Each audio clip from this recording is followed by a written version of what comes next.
guys, it's your girl Tyra Crush back with another review, and this time it is for The Oval on BET. If you haven't already, please hit my subscribe button down at the bottom. Thank you so very much. Okay, and I'm going to get right into this review because of course we can't have two stellar episodes back to back. Of course not. So this episode was, to me, a lot of filler scenes that I didn't really understand. So let's start out with Jason and his never healing black eye, and Alan and Alonzo. So Alonzo discovers today that it is actually Jason that he has a gun pointed to, and he realizes that Jason isn't dead after all. Jason's trying to tell him that his parents tried to poison him. Alan's telling Alonzo, don't listen to him, he's telling you anything. Why would the parents try to kill their own son? Okay, Alan, you want to be the dummy now. Now you want to be the oblivious one. Don't you know how crazy these people are? Didn't they blow your girlfriend's brains out right in front of you? I mean, didn't that happen? I mean, now you're the one having to convince Alonzo to listen. Come on now. I mean, it's exhausting. So at this point, if Alan sees Jason, why wouldn't he listen? Because as far as he knows, Jason's supposed to be dead. So as soon as you see Jason, that's when you should be listening to everything Jason says, if never before. That's when you should be listening. But at any rate, Alonzo's trying to hear and takes Alan into the kitchen. Of course, Alan didn't want to leave Jason because he felt like Jason would run. And Alonzo said it wouldn't happen. And they were discussing what they were going to do. And, Alonzo was like, well, I'm going to call Sam. He's the only one that I trust. And Alan was like, are you serious? And he was like, yes, I'm going to call Sam. Trust me on this. And so we didn't get to see him call Sam. Moving right along. So we saw Nancy in the living room with the Raku women and whatnot when Richard came home. She acting oblivious to everything. Like, the girl crazy. They were so nice to me. Richard, why are you acting like that? You don't do that. I told them they could stay for dinner. I would have said, and whose food they gonna eat? Because they not gonna eat the food I bought. Whose food they gonna eat? Because it ain't gonna be the food I bought. I was just so upset with Nancy. Like, girl, seriously, you cannot be this dingy. Talking about, they are happy. I saw it with my own eyes. Girl, you gonna believe us? You gonna believe your lying ass? Because they ain't happy. Ruth trying to break out now. She's trying to get away. So, I don't understand what you saw, Nancy, but we clearly weren't privy to that information or those scenes. Because from what I see, she's trying to get away. So now all of a sudden they good people. I just could not.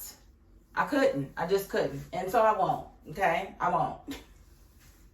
And you can't make me.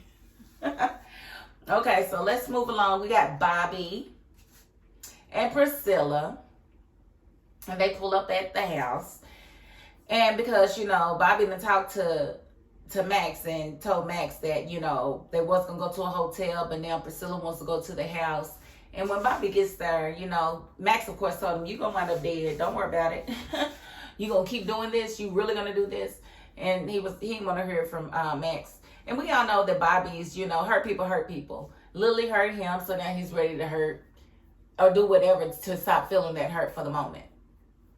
Even if you got to go through another man's wife to get there. Oh, I'm sorry. He's hurt over another man's wife. Like, Bobby don't want his own. Bobby does not want his own woman. He wants a woman that he can't have. But anyway, he thought against going in. And Priscilla was trying her best to convince him, walking all up on him, putting her hands all on my man's stomach. Girl, take your hands off of Bobby. That is not your husband. Okay? And so she's trying to get him to come in. He's trying to tell her that he ain't feeling it, that she's only doing it because she's hurt. She's only out for revenge. And she's like, yeah, so? And yeah, so when you do that, like, you got to be crazy, Priscilla. Like, do you not watch Forensic Files? Like, why would you try to bring a man home and your husband is a Secret Service agent? Like, why would you try to bring a man home to have sex with you in the home that you share with your husband? And he's a Secret Service agent. You know he could kill y'all and it would be a crime of passion. They would not lock him up.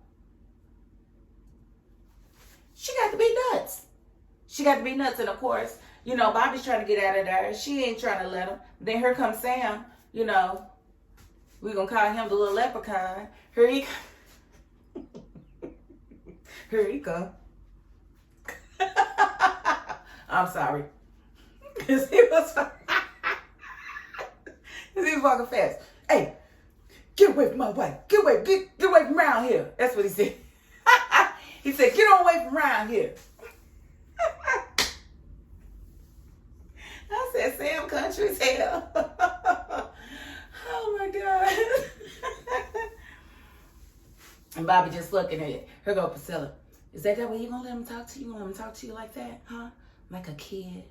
So Priscilla's walking all up on him, touching on his chest and stuff like, you gonna let him talk to you like that? And she goes in for a kiss. Sam moves her out of the way to get to Bobby and pushes him in his stomach. And that's the only time he got to touch Bobby. Oh, it was a knockdown, drag out. And I think Sam forgot he just got shot. Like, you just got shot, Sam. Like, you are not 100%. Like, you should have waited on David. You should have waited on David because there's no way you can handle Bobby by yourself. We see that now. Bobby handled him. He put a wrestling move on him and slammed him in the streets on the concrete. I said, oh, Lord. And Priscilla, she's sitting there like, and then when, of course, Bobby leaves, she wanted to get him. I enjoyed every minute. No, you didn't. You were scared. You were afraid because he was beating up your husband. And it's like Bobby said, y'all just going to be back together, so. She's like, you'll never get this opportunity again. Okay, that's fine. You ain't the only twat in D.C. Okay. So I was like, ugh. I didn't, But, I think Sam definitely needed some milk. He should have had some milk. He should have had some milk before he drove up there. I don't understand why he went up there unprepared and got his butt kicked in front of his wife. Like, I wonder if he makes it in the house, but will he forget to grab his balls off the ground because he definitely got handled.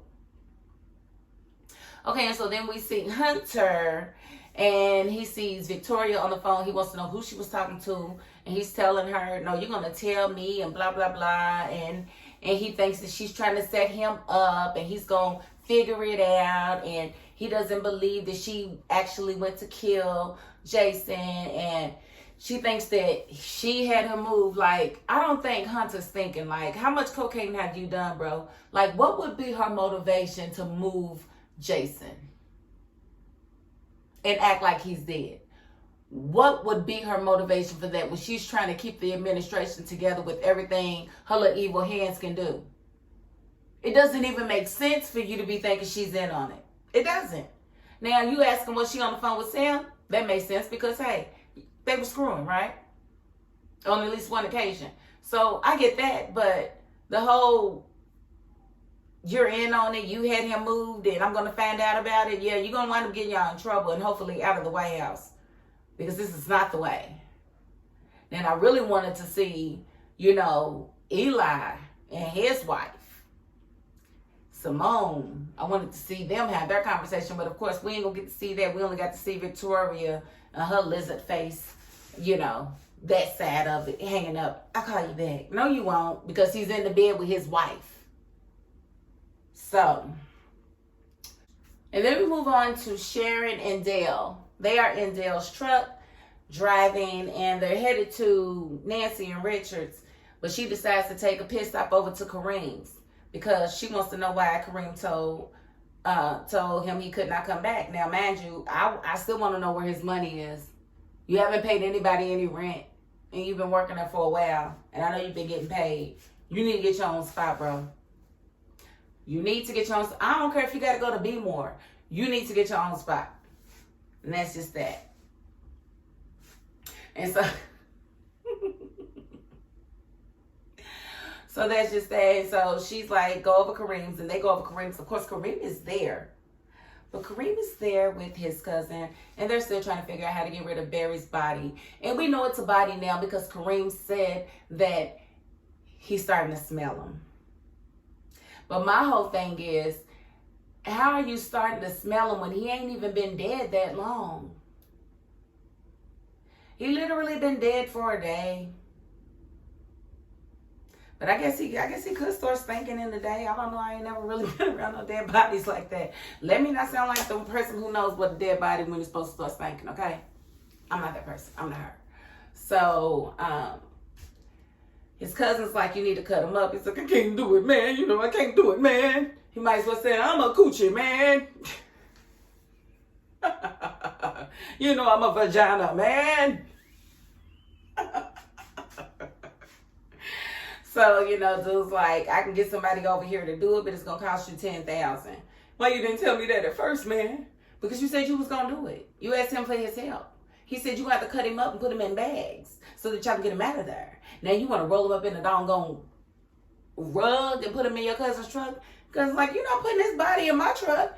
And I don't blame the cousin. Because if you're watching up Forensic Files, you know the cadaver dogs can tell if it was a dead body in your truck.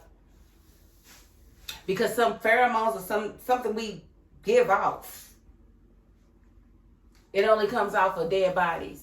And so they can smell it. And I don't blame his cousin for saying no. I just feel like call the police, tell them what happened, and keep yourself in the clear and make them prove that you did anything wrong. You can show on camera where you were, Kareem. I don't understand why you're hesitant to even call the police. Like, I really don't get it. It's not like you were at your friend's house. You were at work.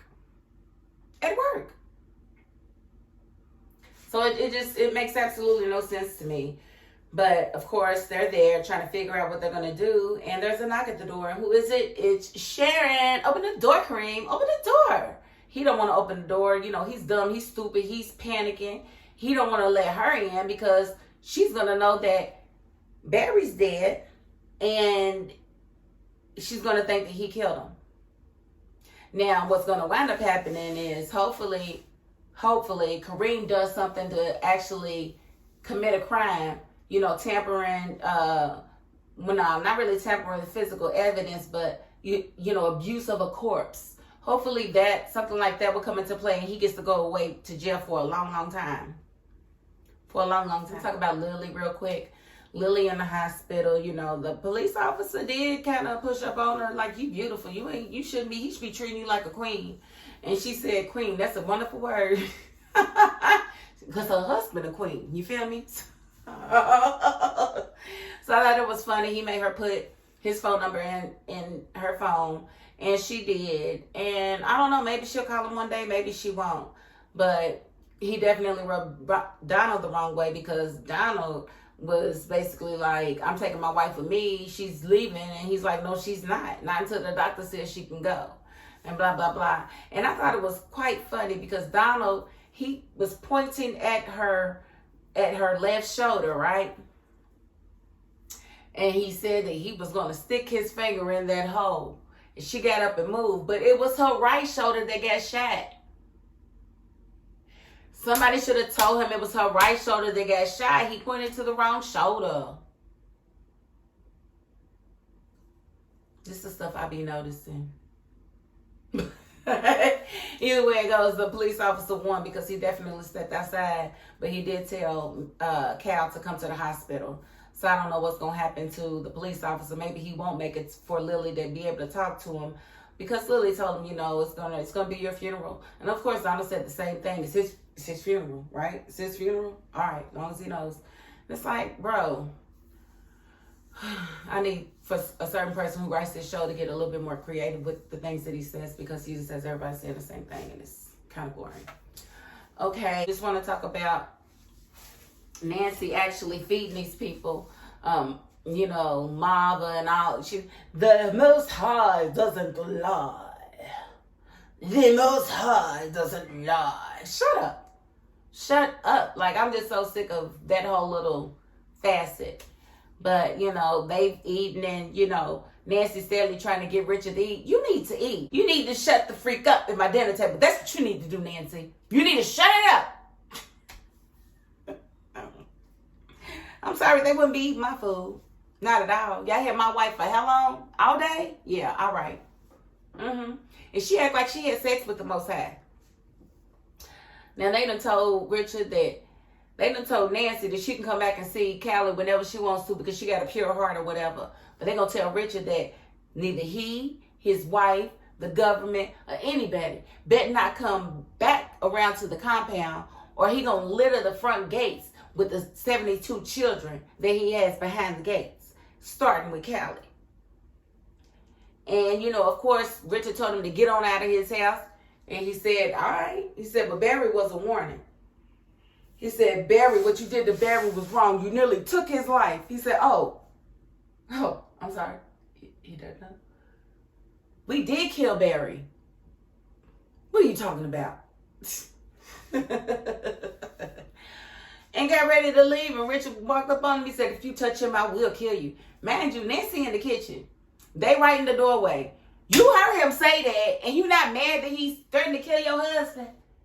You still want to know what's wrong with Richard? Nancy, I smack you. I'm going to smack your face. Richard should have cheated on you. Richard should have left you because you shouldn't have had no baby on him anyway. And lied about it all these years. I think I'm going to write Richard and tell him he needs to leave. Yep. Because his son dead, and now what he going to do? What he going to do? I don't know. But, you know, I think it's definitely crazy that they find out that Barry's dead. And then I think by the time Sharon finds out, she going to tell Kareem, and Kareem would have already done something to Barry's body and, you know, get himself in trouble, which is great because he should have opened the door. He should have told Sharon what was going on so that Sharon could have, you know, figured something out.